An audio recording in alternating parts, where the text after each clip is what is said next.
You're watching the station covering all of the DMV.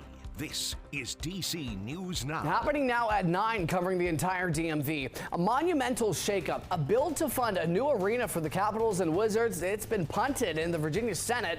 What this means for the project, we're asking tough questions. And the big game out in Vegas, our sports team is tracking it all from the field as local restaurants are dishing out favorites in the masses to curb appetites. And speaking out on DC 911, a former employee raising questions about the department after safety concerns from residents. Her concerns heard by City Council.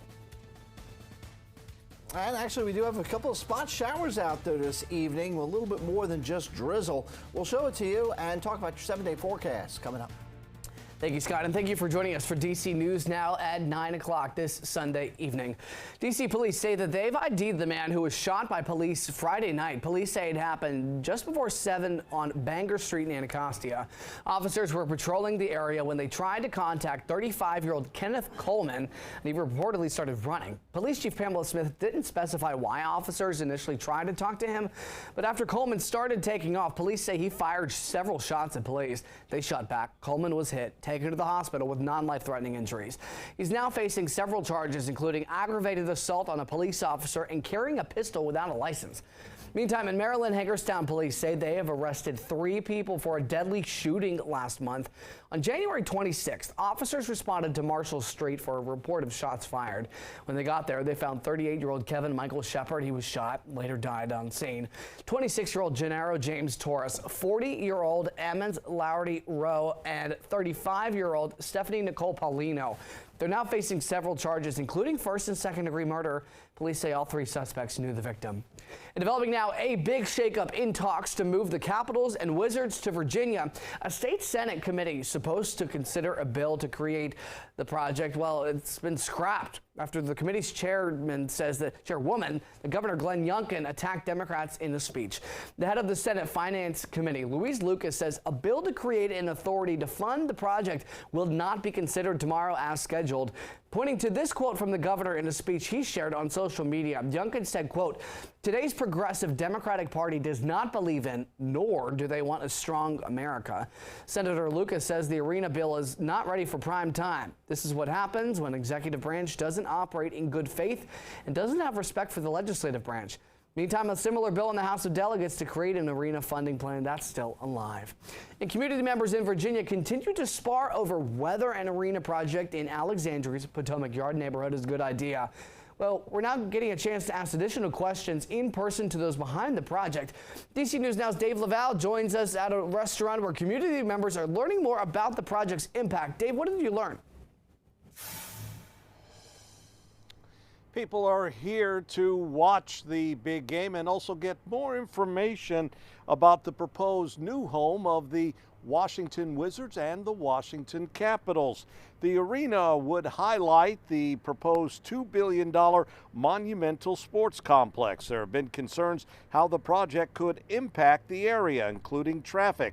Monumental Sports said it will put up $200 million to take care of those worries. They include increasing metro stop capacity, creating dedicated rideshare zones on and off-site, and ensure on-site parking.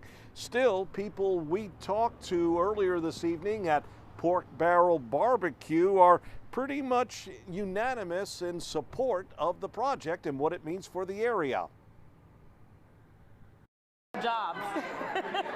That's the biggest thing. I'm always a big supporter of whatever that could create more jobs, the better, in my opinion. Because it was based on We were not able to talk to opponents of the project who traveled to Richmond last week to voice their objections to state lawmakers. Meanwhile, an event earlier today where people on both sides could voice their opinions on the project got canceled after we're told it would have taken place at a Safeway, and management there objected to it and thereby canceled the project. However, the next session will take place on February 20th at the William Ramsey Recreation Center from 5 p.m. to 7 p.m. We're live in Alexandria. Dave Laval, DC News Now. Our thanks to Dave. He'll have much more coming up at 10 on the CW. Time is 9:05 on the dot. A live look at the Pentagon. It's a little hazy out there, Scott. You're tracking some showers out in northwestern Virginia. Well, you know, a little bit of a surprise here. The front that moved through earlier today is still close enough to the area. And a little wave of low pressure, which should have been further east, at least forecasted further east, is a little bit further west. And as a result, we're seeing some pop-up showers this late. Again, very light stuff across the area, but still, nonetheless, around Oakton, Centerville, Burke, along I-66. A little bit further to the north, we're also seeing a couple of these pop up along 70 and I-270 near Frederick and east of the Frederick region. As we widen out the view, you can see again, it is all very, very light and sparse throughout the region. But needless to say, our future scan picks up the showers, still hanging around over the next hour and still the same general vicinity, although some of that rain will shift closer to Baltimore and Cockeysville in eastern portions of Maryland. Again, all of this very, very light. And as far as the headlines, well, again, so I've updated this. Spot shower is still possible, as well as some fog. Rain, actual moderate rain, will return tomorrow night. And we'll talk more about this and have details in the 7-day forecast coming up. Ben? Looking forward to it. Thank you, Scott. In the district, fire and EMS say that 5 adults, 2 kids were without a home tonight after this fire in Northwest. Officials got the call at the house on 7th Street around 3:30 this afternoon. No injuries reported, thankfully. Red Cross is helping those who have been displaced. Developing right now, U.S. Secretary of Defense Lloyd Austin is back in the hospital. That's according to the Pentagon. Austin was sent by his security detail to Walter Reed Medical in Bethesda around 2:30 this afternoon after experiencing symptoms, quote, suggesting a bladder issue. Officials say that Austin will still take care of his duties while he's staying there. Austin returned to the Pentagon late last month after a weeks-long hospitalization at Walter Reed in January for an infection stemming from a prostate cancer procedure. And following a story we brought to you last night here on DC News Now, Pat Malone. He successfully spent the last 24 hours on his feet, standing up to cancer, quite literally, at his family's restaurant in Alexandria. Malone is also a cancer survivor. Doctors at Walter Reed had removed a malignant tumor from his shoulder in 2014. Malone started his fundraiser at 4:26 p.m. yesterday. That's the time he woke up from surgery. We caught up with him today after he finished that incredible feat. You know, the whole drive and the whole determination to do it, yeah, it was, but you know, it's an accomplishment, and it's number 10.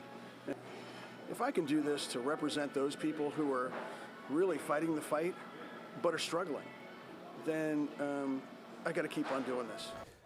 Way to go, Pat. Malone says that he's raised more than $100,000 for cancer research. Meantime, while we were cheering on Malone at the restaurant there, we had a chance to speak with some staff on how they're preparing for the big game tonight.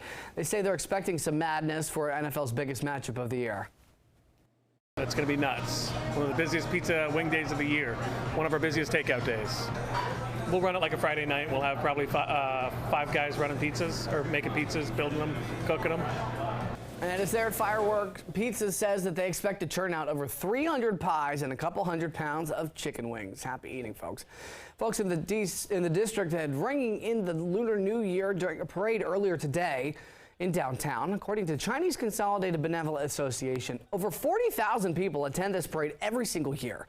This year's event featured marching groups, live performances, and finished off with a firecracker finale. And while all eyes are on the Chiefs and the 49ers today, we are highlighting a quarterback who not only broke records in the big game in 1988, but made history. Doug Williams was the first African-American quarterback to play in and win the nation's most celebrated sporting event. Our Leonard N. Fleming sat down with a Washington legend in Ashburn. It was a game certainly that I remember watching on television. Williams came in as the big underdog, but he proved not only could he handle the quarterback role that had been elusive for many black men before him, but he thrived and made special history. So I understood what the impact was to black America. There's no doubt in my mind. Doug Williams made history on January 31st, 1988 in San Diego when he became the first black quarterback to start and win a Super Bowl, a game on the world stage against the favored Denver Broncos. Understood the impact of the black Americans and even some white folks in America, you know, they was pulling for me too. And it wasn't his first time making history. He was also the first black quarterback chosen in the first round of the NFL draft by the Tampa Bay Buccaneers in 1978. I never thought any other quarterback from a mental standpoint, from a physical standpoint, was better than me. And he proved it, taking the Bucs to the NFC Championship game in 1979. But a contract dispute caused him to sit out the 1983 season. And then in 1986, Washington, under legendary coach Joe Gibbs, who was Williams' offensive coordinator in Tampa, came calling. And in 1987, he was named the starter for the playoffs that led to the Super Bowl. He says the day before the big game, he felt tremendous pain. You know, I woke up with a toothache. He had to undergo a 4.5-hour root canal. He didn't want to miss his lucky bag of Hershey Kisses. Now, I stayed up most of the night, and I found a way. And in the second quarter of the game, Williams exploded. Boom, 1 touchdown. Boom, 2 touchdowns. Boom, 3 touchdowns. Williams was named Super Bowl MVP and the first black quarterback to hold that trophy. And to this day, people still vividly remember number 17's actions that day. It's kind of like to them, Barack Obama getting elected president, Jackie Robinson playing baseball. Williams says he mentors black quarterbacks and his phone is always open to them. And that includes Kansas City Chiefs star quarterback Patrick Mahomes, who is playing in Sunday's game. And black quarterbacks in the league are ones he roots for because, like him, they are often the underdog. Leonard N. Fleming, DC News Now. Great story. Thank you, Leonard. Heads up for commuters. Metro says it will be able to avoid a $750 million budget shortfall, but it means your ride could cost a little bit more. The agency says fares will increase 12.5%. We'll tell you how much in order to prevent closing stations and laying off workers. That means the lowest fare for the shortest trip will jump from $2 to $2.25. The highest fare on Metro will reach $6.75. New revenue will be coupled with nearly $200 million that D.C. Mayor Muriel Bowser promised the city would contribute.